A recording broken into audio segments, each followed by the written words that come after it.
नमस्कार दोस्तों, चलिए जानते हैं बिहार की फटाफट 50 बड़ी खबरों को सिर्फ 10 मिनट में। लेकिन उससे पहले आप यह वीडियो बिहार के किस जिले से देख रहे हैं हमें कमेंट में जरूर बताएं, ताकि हम आपके जिले की सरकारी योजना या लाभ हानि के बारे में आपको पहले अपडेट करते हैं। इसके लिए आप इस चैनल को सब्सक्राइब कर लें।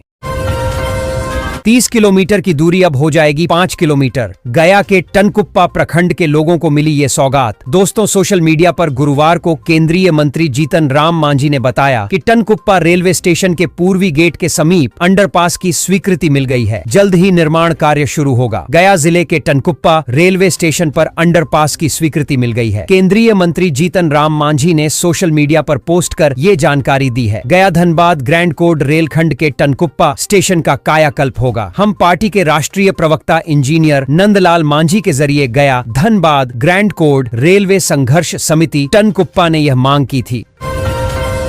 पटना एयरपोर्ट से अब चेन्नई के लिए डायरेक्टर फ्लाइट 30 मार्च से शुरू होगी उड़ान सेवा। दोस्तों, पटना हवाई अड्डे से चेन्नई के लिए दूसरे एयरलाइंस द्वारा पहले से सेवा प्रदान की जा रही है। इसके चालू होने से हवाई जहाज के यात्रियों को चेन्नई तक आवागमन करने में काफी सुविधा होगी। पटना के जयप्रकाश नारायण अंतर्राष्ट्रीय हवाई अड्डे से चेन्नई के बीच सीधी उड़ान सेवा शुरू होगी। एयर इंडिया एक्सप्रेस की यह विमान सेवा 30 मार्च से शुरू होगी। एयर इंडिया एक्सप्रेस ने इसकी जानकारी दी है। 30 मार्च से एयर इंडिया एक्सप्रेस पटना से चेन्नई के लिए सीधी उड़ान सेवा प्रतिदिन शुरू करेगी। हालांकि पटना हवाई अड्डे से चेन्नई के लिए दूसरे एयरलाइंस द्वारा पहले से सेवा प्रदान की जा रही है। इसके चालू होने से हवाई जहाज के यात्रियों को चेन्नई तक आवागमन करने में काफी सुविधा होगी।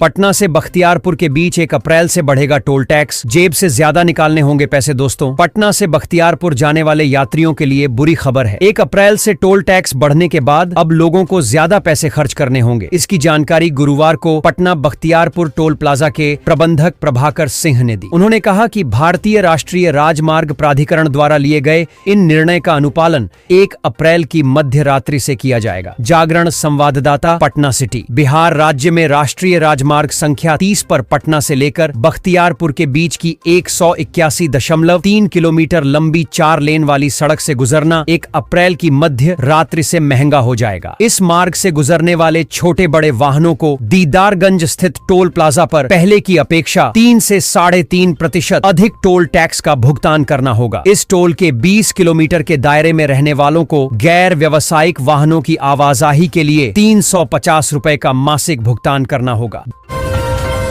2025 जीतन राम मांझी के 20 सीटों पर दावे से सियासी टेंशन। कहां? शेरघाटी जिला बना देंगे। दोस्तों, शेरघाटी में केंद्रीय मंत्री जीतन राम मांझी ने गरीब चेतना सम्मेलन को संबोधित किया। इस दौरान उन्होंने कहा कि बिहार में हुई आर्थिक जनगणना ने हमें 2 भागों में बांट दिया। इसके साथ ही उन्होंने आगामी विधानसभा चुनाव में 20 सीटों पर दावेदारी ठोंकी। उन्होंने कहा कि अगर विधानसभा चुनाव में पार्टी को 20 सीट दिला दी तो शेरघाटी को जिला बना देंगे। संवाद सहयोगी, शेरघाटी, गया। शेरघाटी अनुमंडल के रंगलाल इंटर स्कूल मैदान में हम पार्टी द्वारा गरीब चेतना सम्मेलन का आयोजन किया गया। इसमें हिंदुस्तानी आवाम मोर्चा के संरक्षक और केंद्रीय मंत्री जीतन राम मांझी ने बड़ा बयान दिया। किसानों के लिए बड़ी खबर, 31 मार्च तक करें ऑनलाइन आवेदन, वरना नहीं मिलेगा। इस योजना का लाभ दोस्तों, किसानों की फसल बाढ़, सूखा, ओलावृष्टि जैसी प्राकृतिक आपदाओं के कारण क्षति हो जाती है तो उन्हें बिहार सरकार द्वारा आर्थिक सहायता प्रदान की जाती है। प्रखंड कृषि पदाधिकारी नवानगर दिनेश सिंह ने बताया कि फसल क्षतिपूर्ति योजना का लाभ लेने के लिए संबंधित किसानों को 31 मार्च तक ऑनलाइन आवेदन करना होगा। अधिकतम 2 हेक्टेयर तक किसानों को योजना का लाभ दिया जाएगा। संवाद सहयोगी, केसट, बक्सर। किसानों को वित्तीय सहायता प्रदान करने के लिए बिहार कृषि सहायता योजना 2024 से 25 की शुरुआत की गई है। इसके तहत किसानों की फसल बाढ़, सूखा, ओलावृष्टि जैसी प्राकृतिक आपदाओं के कारण क्षति हो जाती है तो उन्हें सरकार द्वारा आर्थिक सहायता देती है। बिहार के इस जिले में 217 होमगार्ड की होगी बहाली। गांधी मैदान में होगी दौड़। दोस्तों, बिहार के औरंगाबाद में होमगार्ड की बहाली होने जा रही है। इसे लेकर समाहरणालय स्थित सभा कक्ष में डीएम श्रीकांत शास्त्री एवं एसपी अम्बरीश राहुल की संयुक्त अध्यक्षता में बैठक हुई। जिला चयन समिति द्वारा अभ्यर्थियों की शारीरिक दक्षता जांच परीक्षा हेतु गांधी मैदान औरंगाबाद को प्राथमिकता दिया गया है। वहीं जरूरी पड़ने पर वैकल्पिक व्यवस्था के रूप में गेट स्कूल मैदान को चिन्हित किया गया है। जागरण संवाददाता औरंगाबाद। बिहार समाहरणालय स्थित सभा कक्ष में डीएम श्रीकांत शास्त्री एवं एसपी अम्बरीश राहुल की संयुक्त अध्यक्षता में गृह रक्षकों के स्वच्छ नामांकन की तैयारी से संबंधित समीक्षा बैठक गुरुवार को की गई।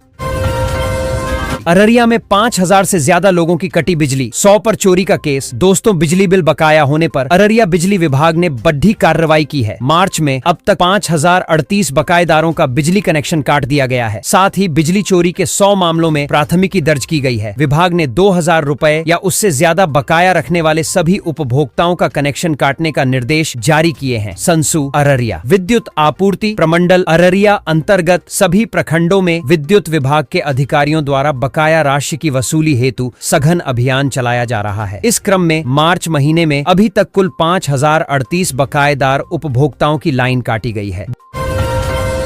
2025 इन किसानों से 4 करोड़ 75 लाख रुपए वसूलेगी सरकार। रिकवरी नोटिस जारी। दोस्तों, बिहार के दरभंगा जिले में प्रधानमंत्री किसान सम्मान निधि योजना में बड़े पैमाने पर गड्ढबद्धी सामने आई है। 3417 ऐसे किसानों ने इस योजना का लाभ लिया है जो नियमित इनकम टैक्स देते हैं। विभागीय अनदेखी के कारण सरकार को 4 करोड़ 75 लाख 84 हजार रुपए का चूना लग गया है। अब इन किसानों से राशि वसूली की जा रही है। जागरण संवाददाता दरभंगा जिले में किसान सम्मान निधि पीएम किसान सम्मान निधि योजना में बड़े पैमाने पर गड़बड़ी की बात सामने आई है। केंद्र सरकार की इस महत्वाकांक्षी योजना का लाभ 3417 ऐसे किसानों ने लिया जो नियमित इनकम टैक्स देते हैं।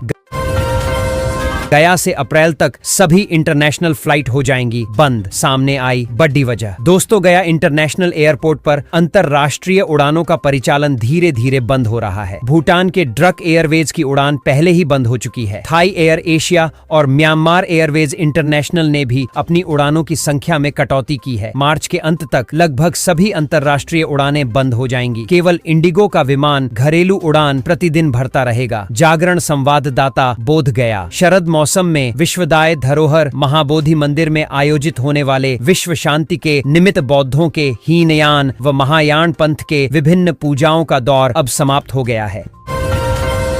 गया वालों के लिए खुशखबरी, जंक्शन से गुजरेंगी 50 स्पेशल ट्रेनें। लिस्ट में सुपरफास्ट भी शामिल। दोस्तों, होली के बाद कार्यस्थल पर वापस जाने के लिए भारतीय रेलवे ने स्पेशल ट्रेनों का संचालन शुरू किया है। गया से आनंद विहार, हावड़ा, रांची और गोरखपुर के बीच विशेष ट्रेनें चलाई जा रही हैं। 50 जोड़ी स्पेशल ट्रेनों का परिचालन पटना, किऊल, डीडीयू, कोडरमा और दानापुर समेत अन्य स्टेशनों से किया गया है, जिससे यात्रियों को सुविधा मिलेगी और वे आसानी से अपने गंतव्य तक पहुंच सकेंगे। जागरण संवाददाता गया। होली मनाने के बाद लोगों में कार्यस्थल पर वापस जाने की होड़ है। ऐसे में यात्रा के लिए सबसे आसान, सस्ता और सुगम माध्यम भारतीय रेलवे ही है। लेकिन ट्रेनों में कंफर्म टिकट मिलना मुश्किल है, कारण रेगुलर ट्रेनों में जितनी सीटों की उपलब्धता है उससे कई गुना यात्री कंफर्म टिकट की चाहत रखते हैं।